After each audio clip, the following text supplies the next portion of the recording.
It was a contract to help build a multi-million-dollar hospital in Sri Lanka in 2012.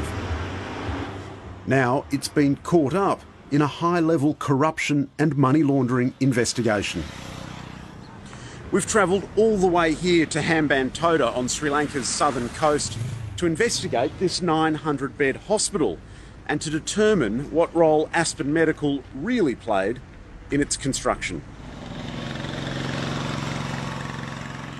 Aspen Medical was subcontracted by a Dutch company called EN Projects.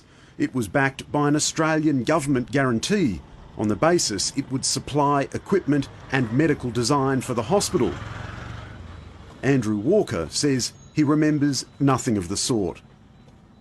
It was presented to me that we were facilitating a loan, and by that I assume that to mean we were introducing someone to a financier and that we would be paid some kind of introduction fee or other. What did Aspen actually do in Sri Lanka then? I don't know.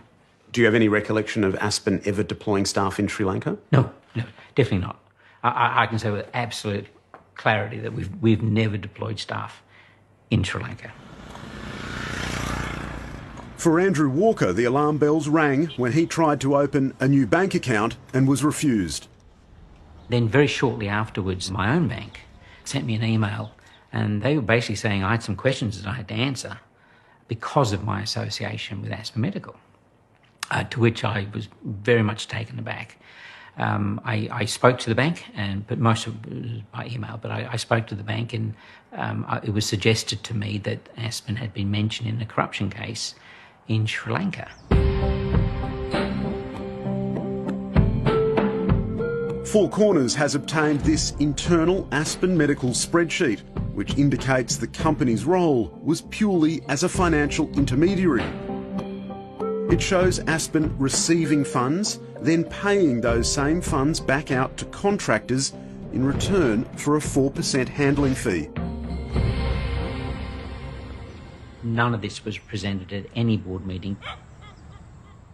I was pretty much unawares of it all until I finally got a spreadsheet with some numbers in, and looked at the numbers and looked at the margins, of reasonable margin. This all happened while you were a director and a 50% shareholder. How can you say, sitting there today, that you really did not know what was going on? Easily, because I didn't know what was going on. I'm very comfortable that I was completely unaware of this.